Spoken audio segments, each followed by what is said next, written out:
Hello बच्चों, ये video आपके क्लास 8th के साइंस के चैप्टर नंबर 3 की है, जो कि है सिंथेटिक फाइबर एंड प्लास्टिक्स।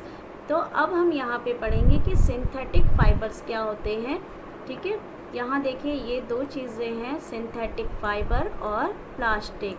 तो जो भी चीज़ें हम आर्टिफिशियली बनाते हैं वो क्या कहलाती है, सिंथेटिक कहलाती है। ठीक है, जो भी चीज़, चाहे हम अपने डेली यूज़ में बहुत सारी ऐसी चीज़ें होती हैं जो कि मैन मेड होती हैं, सिंथेटिक करके बनाई जाती हैं, मतलब उन्हें फैक्ट्री में बनाई जाती है, वो कहलाती हैं सिंथेटिक। और जो चीज़ें नेचर से हमें मिलती हैं वो कहलाती है नेचुरल। तो किस तरह से हम आर्टिफिशियली फ़ाइबर्स बनाते हैं। फ़ाइबर्स को आपने आपके पीछे की क्लास, प्रीवियस क्लास जो कि 7th रही होगी, वो उसमें आपने फाइबर टू फैब्रिक चैप्टर में पढ़ा होगा कि फ़ाइबर से फैब्रिक कैसे बनता है। तो वहाँ पे तो आपको नेचुरल फ़ाइबर्स के बारे में बताया गया था, बट यहाँ पे हम पढ़ेंगे सिंथेटिक फ़ाइबर या फिर आर्टिफिशियल फ़ाइबर्स के बारे में। और देन हम और एक चीज़ है प्लास्टिक के बारे में भी पढ़ेंगे। प्लास्टिक भी मैन मेड द्वारा बनाई गई चीज़ है और इसको भी हम अपने डेली यूज़ में इसको काफ़ी यूज़ करते हैं। तो आइए आगे इस चैप्टर में हम पढ़ते हैं कि कैसे सिंथेटिक फाइबर बनते हैं और कैसे प्लास्टिक बनते हैं। The clothes which we wear are made of fabric. तो आपको पता है कि जो कपड़े हम पहन रहे हैं वो किससे बने हुए हैं, फैब्रिक से बने हुए हैं। तो फैब्रिक क्या है, जो फाइबर, आपने जो 7th क्लास में पढ़ा होगा कि जो फाइबर होते हैं उनसे क्या बनते हैं, फैब्रिक बनते हैं। तो छोटे छोटे फाइबर्स को क्या करते हैं, मिला के एक फैब्रिक बनाया जाता है। और ये आपके आर्टिफिशियल और नेचुरल दोनों ही टाइप के हो सकते हैं। Fabrics are made from fibres obtained from natural और आर्टिफिशियल सोर्स। तो सेम वही चीज़ हुई कि यहाँ पे दो चीज़ें बात आई कि आपके नेचुरल और आर्टिफिशियल, दो तरह की चीज़ों की बात आई कि नेचुरल। अब नेचुरल हमें कहाँ से मिलते हैं, नेचुरल, हाँ आपने सही समझा, हमें कहाँ से मिलता है, उल से, सिल्क, और उल से उल हमें किससे मिलता है, शिप से मिलता है। और सिल्क हमें किससे मिलता है, सिल्क वर्म से। और एक और आपने पढ़ा होगा कॉटन, ठीक, जो कि हमें कॉटन प्लांट से मिलता है। तो तीन तरह से हमें नेचुरली जो फाइबर्स हैं वो मिलते हैं, उल, सिल्क और कॉटन। अब आर्टिफिशियल क्या हो गए, आर्टिफिशियल क्या होते हैं, जो केमिकल्स कंपाउंड्स के द्वारा बनाया जाता है। केमिकल कंपाउंड्स जो हैं वो लैब में जो साइंटिस्ट होते हैं वो उसे उन्होंने डेवलप किया। काफ़ी रिसर्च के बाद उन्होंने कुछ ऐसे मॉलिक्यूल्स बनाए जिनसे आर्टिफिशियल फाइबर बनाया गया। ठीक, can you name some natural fibres. Fibres are also use for making a large variety of household articles. तो आप क्या कुछ ऐसे नेचुरल फाइबर्स के बारे में जानते हो, या फिर कुछ ऐसे फाइबर्स के बारे में जानते हो जिनसे आपके घरों में बहुत सारी चीज़ें बनी हों। ठीक, तो उनके लिए आप एक लिस्ट भी बना सकते हो। Make a list of some common articles made from fibres.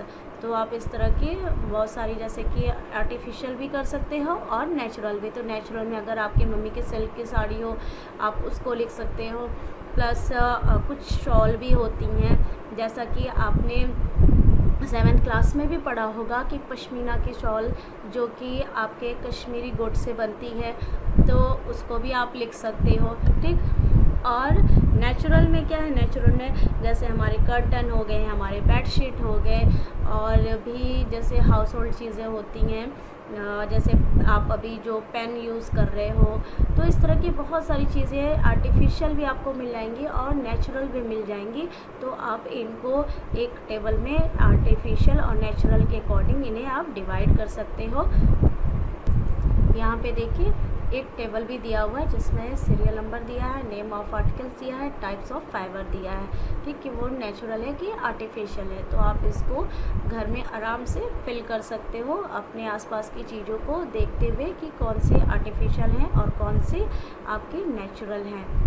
Next आते हैं why did you label some fibres and artificial. ये आप लेबल कर सकते हो कि कैसे आपने किस बेस पे आपने इसे लेबल किया है कि ये आर्टिफिशियल है या फिर नेचुरल है।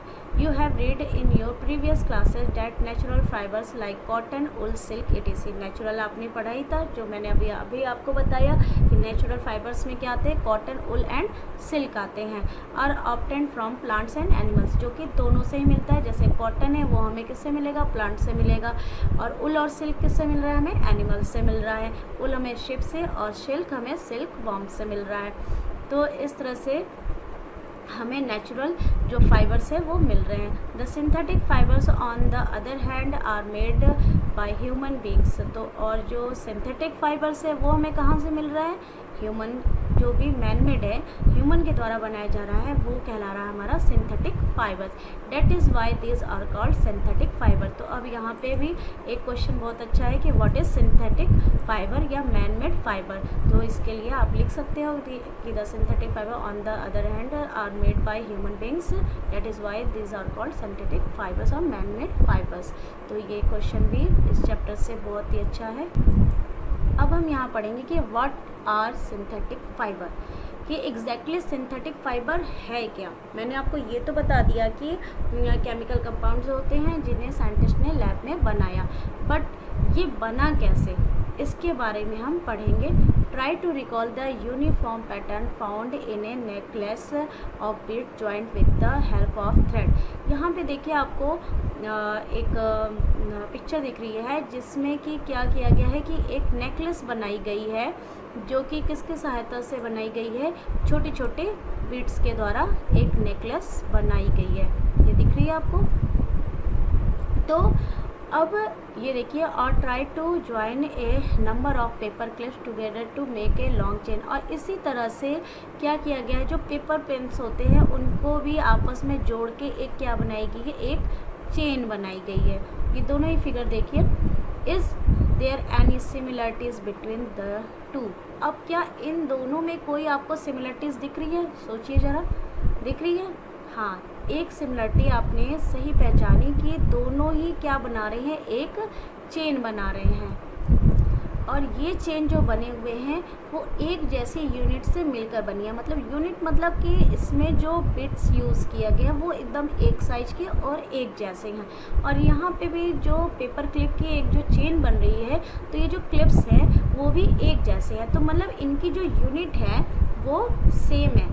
एक एक सिंगल यूनिट से मिलकर एक पूरा क्या बन गया, एक नेकलेस बन गया। और इसी तरह से एक एक सिंगल यूनिट पेपर पिन से मिलकर एक पूरी चेन बन गई। नेक्स्ट आते हैं, a synthetic fibre is also a chain of small unit joint together. तो अब जो हमारा जो सिंथेटिक फाइबर है वो भी इसी तरह से एक सिंगल यूनिट, एक सिंगल यूनिट से मिलकर एक पूरी चेन बनती है, मतलब एक पूरा फाइबर बनता है। जो हमारा केमिकल कंपाउंड होता है, केमिकल सब्सटेंस होता है, एक एक केमिकल सब्सटेंस को मिला के जोड़ा जाता है। उसके बाद जोड़ने के बाद क्या हुआ कि उससे एक थ्रेड बन गया। तो जो साइंटिस्ट थे उन्होंने काफ़ी रिसर्च करी, और रिसर्च के दौरान उन्होंने पाया कि जो एक उन्होंने कंपाउंड बनाया, जो एक केमिकल सब्सटेंस बनाया, उस हर एक सब्सटेंस को एक सिंगल यूनिट को जोड़ा, और जोड़ने के बाद उन्हें एक बहुत ही मजबूत फाइबर मिला।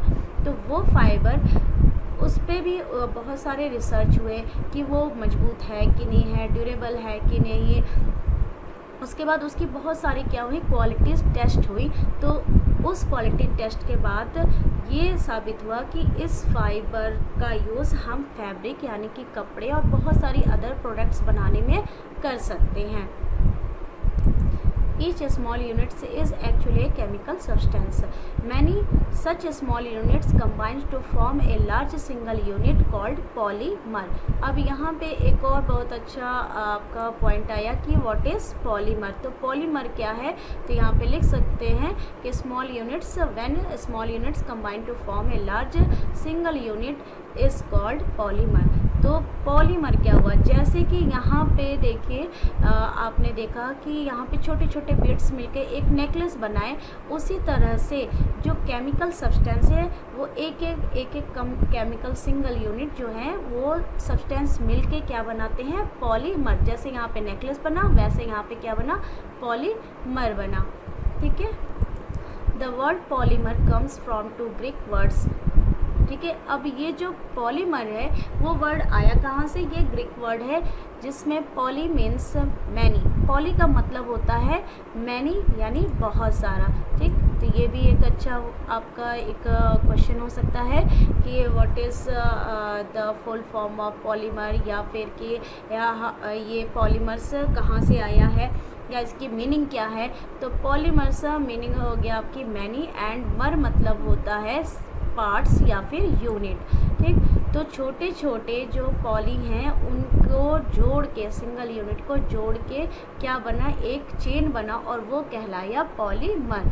सो ए polymer is made of many repeating units. तो जो ये पॉलीमर है वो कई बार क्या हो रहा है कि जो सिंगल यूनिट्स हैं उनको क्या कर रहा है, रिपीट करके बन रहा है। ऐसा नहीं है कि एक छोटा एक बड़ा या अदर साइज का ऐसा पॉली हो, नहीं, जो भी पॉली है उनकी एक अपनी एक साइज होती है और उससे क्या किया जाता है कि एक लंबी थ्रेड बनाई जाती है। जैसे यहाँ पे चेन बना, वहाँ पे थ्रेड बना। नेक्स्ट है हमारा polymers occurs in natural also. तो जो पॉलीमर्स हैं वो नेचुरली भी पाए जाते हैं। कहाँ पाए जाते हैं, cotton for example is a polymer called cellulose. तो जो हमारा कॉटन है वो किससे बनता है, सेल्यूलोज से बनता है। ठीक, तो अब ये जो सेल्यूलोज है ये कैसे बना है, cellulose is made up of a large number of glucose unit. तो जो सेल्यूलोज है वो किससे बना है, ग्लूकोज के यूनिट से। तो अब यहाँ पे आइए, जो कॉटन है, कॉटन किससे बना, छोटे छोटे सेल्यूलोज के मॉलिक्यूल से, ढेर सारे जो सेल्यूलोज के मॉलिक्यूल्स थे उनसे मिलकर हमारा कॉटन बना। और सेल्यूलोज किससे बना, सेल्यूलोज भी बना हमारा ग्लूकोज यूनिट से। ढेर सारे ग्लूकोज यूनिट को मिला के, छोटे छोटे ग्लूकोज यूनिट को मिला के सेल्यूलोज बना, और सेल्यूलोज के ढेर सारे यूनिट्स को मिला के हमारा कॉटन बना। तो जो कॉटन है वो भी हमारा क्या है, एक नेचुरल पॉलीमर है। ठीक, अब ये जो आपको मैंने पहले भी बताया कि जो फोटोसिंथेसिस की प्रोसेस होती है उसमें कार्बोहाइड्रेट्स और आपका शुगर जो कि बाद में ग्लूकोज में कन्वर्ट हो जाता है वो बनता है, और वही जो छोटे छोटे ग्लूकोज हैं उनसे सेल्यूलोज बन गया, सेल्यूलोज से कॉटन फाइबर बन गया। तो ये तो पूरा प्रोसेस आपका हो गया ये फाइबर कैसे बनते हैं, नेचुरल फाइबर और सिंथेटिक फाइबर के बारे में। और यहाँ पे मैं आपको बता दूँ कि जो हमारी जो सिंथेटिक फाइबर जिसके अंदर हमारा जो सिल्क आता हमारा नेचुरल फाइबर जिसके अंदर सिल्क आता है, उसकी जो खोज हुई थी वो सबसे पहले कहाँ हुई थी, चाइना में हुई थी। और चाइना में भी ये एक घटना घटी थी जिसके दौरान पता चला कि जो आपका प्लांट था जिसपे कि सिल्क वॉर्म रहते हैं, ठीक, तो उस प्लांट के, मलबरी प्लांट होते हैं वो, तो उस प्लांट के ऊपर जो प्यूपा होते हैं वो अपने आप को क्या करते हैं, ककून में कन्वर्ट कर लेते हैं। तो एक दिन एक लेडी वहाँ पे बैठ के चाय पी रही थी, तो वो जो ककून था वो क्या हुआ कि उनकी जो गर्म चाय की प्याली थी उसके अंदर गिर गए। तो जब से ही वो गिरा तो वो तुरंत ही क्या हो गया कि उसके पूरे जो फाइबर्स थे, जो थ्रेड्स थे, वो क्या हो गए कि उस चाय में फैल गए। तो वो इस चीज़ से बहुत ही आश्चर्य में रह गए कि ये क्या चीज़ है। बाद में साइंटिस्ट ने इस पे बहुत रिसर्च करी और फिर बाद में पता चला कि ये सिल्क फाइबर है जिसको काफ़ी टाइम तक सीक्रेट रखा गया था। बाद में और जगहों पे भी रिसर्च हुई, फिर बाद में इसको फिर पब्लिश किया गया कि ये सिल्क है और इससे हमें सिल्क फाइबर मिलता है। और नेक्स्ट टॉपिक है हमारा टाइप्स ऑफ सिंथेटिक फाइबर्स। अब यहाँ से हमारे स्टार्ट होंगे कि सिंथेटिक फाइबर्स के कितने टाइप्स हैं। तो यहाँ पे बहुत सारी वैरायटीज़ आपको सिंथेटिक फ़ाइबर की मिल जाएंगी। जैसे हम जब मार्केट में कोई भी चीज़ परचेज़ करने जाते हैं तो हमें शॉपकीपर बताते हैं ना कि ये होजरी है, ये नायलॉन है या फिर ये रेयॉन का बना है। तो अलग अलग मटेरियल्स जो हैं वो अलग अलग सिंथेटिक फ़ाइबर से मिलकर बने होते हैं। तो इसमें काफ़ी सिंथेटिक फ़ाइबर्स डिफरेंट टाइप्स के हैं। तो इसके बारे में हम अपनी नेक्स्ट वीडियो में पढ़ेंगे, टाइप्स ऑफ सिंथेटिक फ़ाइबर। और आई होप कि आपको ये वीडियो अच्छे से समझ में आ गई हो। If you have any doubt you will comment in my comment section. और चलते चलते फिर से लाइक और कमेंट करना ना भूलें।